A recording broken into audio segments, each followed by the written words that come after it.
Alright then, so welcome back everybody. Today we're taking a look at these brand new balancing changes that were recently proposed, and then there's also a little addendum after testing, and I kind of want to go over them, giving my opinion of these, first thoughts, things like that, so let's go ahead and give it a gander.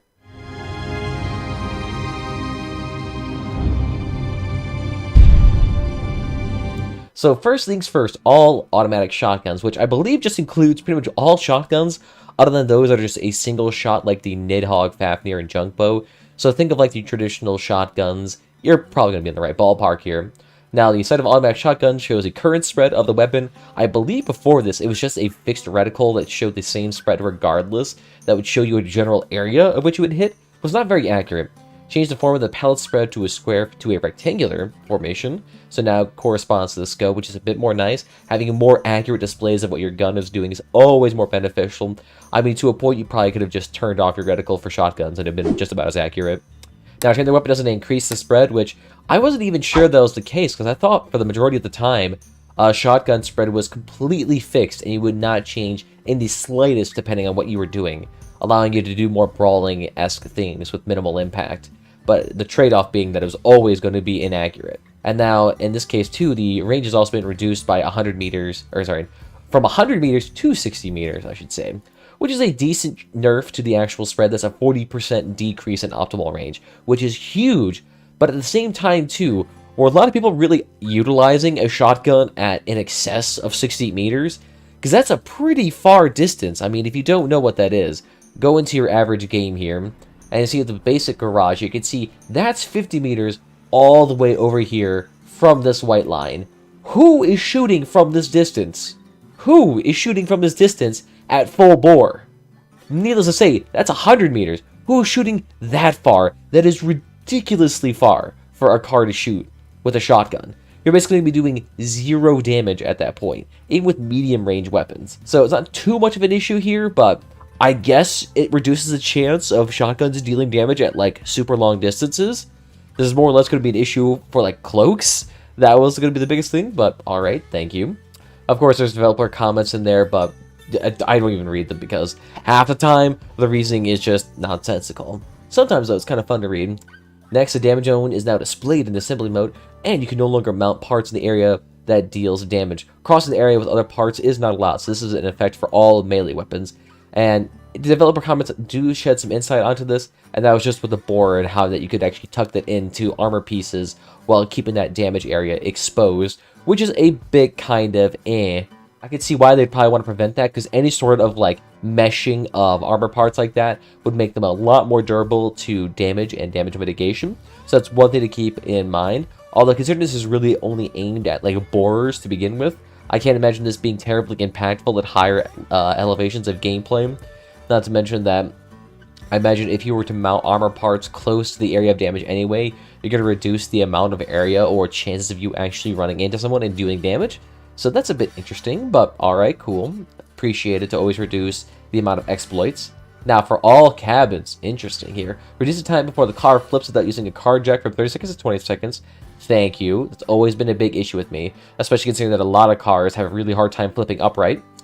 Reduce the fatality of overturned vehicles in some cases. True. I mean, 20 seconds is still quite a long time. The future plan to consider different options, redesign a car jack in order to make it more useful for different assemblies. Yeah, considering that for the majority of circumstances is that for the very small off chance that you're going to flip over, wasting an energy point for every game is really a big hindrance, because in the vast majority of circumstances, most people don't flip over their vehicle every game. So in a lot of circumstances, there are periods of time in which a player never has a use for a car jack, even if they install it within their car. At that point, it's a waste of energy, and it's just an increase of power score that's completely unnecessary. Unless you want to have it be automatically integrated into the car, and people have one free charge for mode, and then after that, it's a charge up time of 20 seconds. I feel like that would probably be the best way to go, or just leave it as be, considering that car flipping is still not really a rampant issue. Now, if cars were a lot more top-heavy and flipped really easily, maybe. Next is special rarity weapons here. Next, we got the Emily Revolver. So projectile explosion radius increased by 7%, and projectile speed increased by 33%. So it essentially becomes a much better weapon to use at long-range distances, and the explosion radius always will help with stripping weapons. Considering that the Emily isn't really high prevalence, I can't imagine this being terribly much of an issue. This might be a bit of an issue for PvE cars, cars controlled by AI, because those cars, my goodness, with a super fast acting Emily, they're going to be able to pinpoint that brother trucker onto your cars and do some major damage. That's going to be the only concern that I can see with that. And then, yeah, I guess I could say well, it makes it a bit easier to use, which is always, I guess, to some degree beneficial, as long as it doesn't become overpowered. Next, at Pyramid, the perk bonus increased from 12% to 15%, and the duration increased from 5 seconds to 8 seconds. So it basically just makes the perk a bit more useful. Now, what was the perk on that just quite again? Because I think it's one of those newer rocket launchers here. So the Pyramid is essentially the upgraded version or downgraded version of the Locust. So if both rockets hit the volley of the target, it increases the blast radius by 12% for 5 seconds. So essentially allows you to do, I guess in that way, it just enhances the ability for you to cool down and re-aim instead of forcing you to fire as quickly as humanly possible. So maybe it just allows you to use your perk more frequently, which I guess is always more beneficial. That, to be fair, blast radius is really only useful for stripping weapons, which, okay, admittedly, definitely very useful. So interesting to see how that'll turn out. Hopefully this will become like the de facto power stripping weapon at 6k. And Pyramid, rather weak weapon. I mean, to be fair, this is kind of a situation with any of those unguided rockets. They're a bit weak and hard to use unless you're on hovers. Next to the automatic cannon, the Median. Projectile speed increased by 17%, so a bit easier to use at long distances. Always nice to see, not a very useful weapon, but alright. Nail gun, the Sumator. As the shot is charged, weapon's rotation speed increases. Ooh, good. So this will actually make this thing a bit more useful to use in brawling situations here. Because at close ranging, the Sumator was just not a very great weapon. So, nice. So next we have the Explosive Boom. So this is just like the small little itty-bitty lance at the blue tier. And this reduces the explosion radius and extremely high efficiency of this weapon. So I could see why they probably want to reduce the radius on this weapon, because any sort of lance build, especially at lower power scores, these things shred vehicles that do not have just layers of cake armor on there. So definitely a bit more interesting to keep this thing up there. But considering this is a super low power score, I can't imagine the efficiency of this thing being terribly high, but alright, cool, why not? Now we move on to the epic pods here, the Cannon, the Elephant. The perk's duration increased from 3 seconds to 4 seconds, so a little extra novelty there. I'm curious as to what the reload speed of it is, because if the reload speed is somewhere in like the 5 second, 6 second range, I can see the thing actually being quite useful, making this elephant able just to stick on there way longer, which is always going to be a benefit. So definitely nice here. Plus it also incentivizes you to be much more skillful with it, yeah. So the drone, the Yao Guai, oh, this thing. Module durability increased from 173 to 223. So I wonder if that's the module of the part itself or of the drone. So Yao Guai, what is your initial durability, just for a reference point here? Go down to these. So, it's a Junkobo, sorry. Here it is. I don't understand why I was having a hard time finding it. Yep, so 173 durability. Yep, I can see that then, because that is some awful durability, especially considering how large that little thing is. Length of first drone burst when the attacking is always equal to the duration of its perk. Alright, so it's actually able to effectively utilize its perk. That seems like a bit of a bug. And drone activation and targeting times have been significantly reduced. That's good, because this Yao Guai drone, I don't want to say it's useless, but considering how slow to activate it is and how inefficient it is in terms of its DPS, it was just never a weapon that could easily be utilized unless you were in a very big brawl. So definitely a good bonus with that. Next we got the grenade launcher, the Thresher. So this is the brand new one, I believe, that was just released in the last season. So let's see, projectile speed increased by 32%. That seems to be a consistent theme, all grenade launchers having, or all the grenade launchers and like super slow projectile weapons having the projectile speed increased dramatically. And the maximum spread reduced by 17%. Interesting. So I guess it's just make so it could brawl a little bit better here. I'll say pair this with an oppressor engine, and these things could probably brawl really nicely now. Next we got the plasma gun called the Quasar. The cannon reloads for 0.5 seconds faster. 5 seconds instead of the 5.5 seconds. Alright, so weird way to phrase that, but alright. Able to dish out more DPS. So why not? Considering that Quasar has easily stripped too, definitely needed. Nail gun, the augment damage increased by 8% as a shot charge. Rotation speed is increased. Again, I feel like a lot of the implementations here apparently are here just to make the weapons a bit more easy to use in a direct fight-on-fight scenario. I'm actually curious if this is going to decrease the prevalence of machine guns and things like that are very great at stripping, because now that every weapon can easily turn as a great explosion radius and in some cases a damage increase, I can see these things being fantastic at potentially stripping weapons now. So interesting to see how that turned out. Next, the Cabin, the favorite. Cabin's perk prevents the heating of mounted weapons and modules, but now the duration of the heating stop depends on the maximum of the minimum heating time among all weapons mounted on the vehicle. The longer the minimum heating time, the longer the bonus lasts. Interesting. Interesting. Okay, so now I can kind of see where this is going. Where now, if you have a super long cooldown weapon, the perk will actually last longer to compensate for that. So in a way, instead of having a fixed heat reduction period, it now actually adjusts based on your weapon. So say if you're using an equalizer, your cooldown time is going to be longer, so therefore the perk's going to last longer as a compensatory mechanism there. So definitely going to be a bit interesting to see how that actually plays out, if it actually will become more favored towards longer heat weapons, like those of the minigun variety, which is often paired with the favorite cabin on hovers. But we'll have to see here, we'll have to see. Definitely going to make the favorite a bit more versatile, like they say. So, interesting to see how that'll turn out. Next, legendary parts, the Still Wind. Does anyone really even use that weapon? Perk increased from 2 seconds to 3 seconds. Wow. I mean, sure, it's technically increased by 50%, but at the same time, it's still only an extra second. And I'm not sure if it's going to be able to really justify you moving out of a fight terribly fast.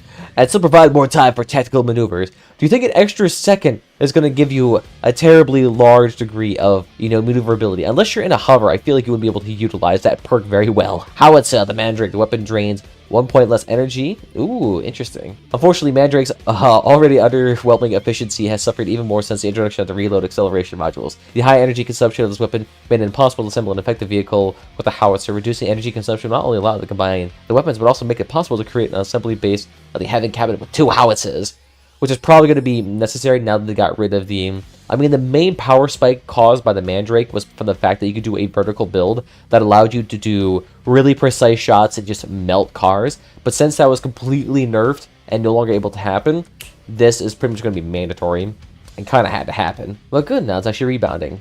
Next, the Mechanist cabin here. Now, most of the weapon durability doesn't depend on the current vehicle's durability, and that's determined once at the beginning of the battle and no longer changes. Okay, that's pretty good then, because I could see that being a very big hindrance. Say if you get like one good cannon shot to the side of your car that takes off a lot of your armor, congratulations, your weapon's just lost like a couple hundred points of durability. Not ideal. Next up, PARSER, finally. Everyone on Reddit's been complaining about this, so we'll see if this actually changes. Reload time increased from 2 seconds from 2.6. Okay, so it's actually gone up an extra 0.6, a decent amount of reload. Maximum range is decreased by 25%, so pretty substantial. And optimal firing range reduced by another 20% too. Interesting. So yep, that'll definitely be able to go ahead and reduce its effectiveness a great deal. Nice. So overall, all the changes I'm pretty happy with for the most part. I'm curious about the changes to all the grenade launcher-esque weapons, if that'll cause a big spike in their usefulness, which is always going to be a big issue. Any explosion weapon is going to have like a very finite balance where like it's really great at stripping weapons instantaneously, or it's useless. I feel like there's like not a whole lot of gray area in between unless you're doing like a very like excellent player there that's able to finite move that. But let's see what the changes here they actually have put in place ever since the brand new testing. So the Emily, the explosion radius is increased by 7%, and the projectile speed is increased by only 10% instead of 33%. Yep, just like I predicted, I was like, that thing is going to become way more powerful. But alright. Defense module, the Averter. Ooh, interesting. So they changed this module will increase the damage resistance of any part that are attached to the power nodes of the module, including cabins and movement parts. Interesting. So now cabins themselves can get a huge damage resistance bonus? Ooh, imagine that on like a Bastion build. Oh, that just sounds like such troll. I can see it being really useful though. Nice. Plasma gun, the Quasar, the reload for 0.5 seconds faster was on the test server, and now the projectile speed is increased by 25%. That's pretty significant for the Quasar, because the Quasar has really bad accuracy at long distances. This actually will make it much more useful, especially on hovers at a long distance with that perk that increases the explosion radius. Ooh, that might come back into style here with that perk. Next is Still Wind here. Duration of perk is increased by 1 second again. Burst length before overheating increased by 2 shots. Okay, so able to fire a bit more. And the shot spread reduced by 25%, so it's a bit more accurate at distances. Alright, so definitely encourages you to be more sneaky all the way in the back line, so definitely fits with the theme of the weapon. Will it make it actually viable or worthwhile to play? Probably not, but good try. Now the Mind Layer Fortune blast damage increased by 8%. I mean, that's fine. The Fortune was never really the hot tamale here. It's been pretty craptastic. The only reason why it's high price is because it comes with an expensive pack, but good on that. The Tsunami here, the point of the explosion is shifted further from the bullet damage shot off any vehicle part. I have no idea what that even means. Now the point of explosion is shifted further if the bullet damage shot off any vehicle part. Oh, okay, so say if you actually shot off a piece of skirt armor, the explosion wouldn't happen until it was further into the car, so that the skirt armor, in a way, is kind of negated. It has, like, a penetrating round, in a way, then. Interesting. So it's a bit more effective against, is it skirt armor, maybe? Interesting. I'm not sure if it's going to bring the Tsunami back up, because that Tsunami Nami, ooh, that thing's been down there on the bottom tier of the legendary weapons for a hot second here. Let's see, what is currently down there at the bottom right now? Yep, still the Tsunami and the Assembler. These things, still craptastic. They've gone up in price, but still not by much. Not by much. Next, what else we got here? The Pulsar projectile speed increased by 20% here. Alright, not too bad. Will it work? Will it care? Probably not, but we'll see. Pulsar and Quasar are always trying to be up there as meta weapons, but damn, do they always get smacked down like a patch later. Next, a Nidhogg here, damage increased by 5%, and durability increased by another 17 points here. So not too much of a damage increase or probability increase for Nidhogg here, but my guess is Nidhogg is probably underperforming by a few points. They're like, yeah, let's just smack that up a bit. I could see that. I could see that. Considering that Nidhogg is still kind of too bulky and easy to shoot off and doesn't really have like the best DPS, it might be still pretty effective. I mean, it's still great at stripping, so this will probably just help in that regard. Great at being stripped. Throw on the Cerberus cabin with the reload perk and the reload flywheel. That'll probably make it a bit more viable, but we'll have to see. Definitely be interesting, but that's all the changes here, so let me know what you guys think about it. Is it good, yay or nay? Let me know down below, and on that, guys, I'll see you guys next time. Bye-bye.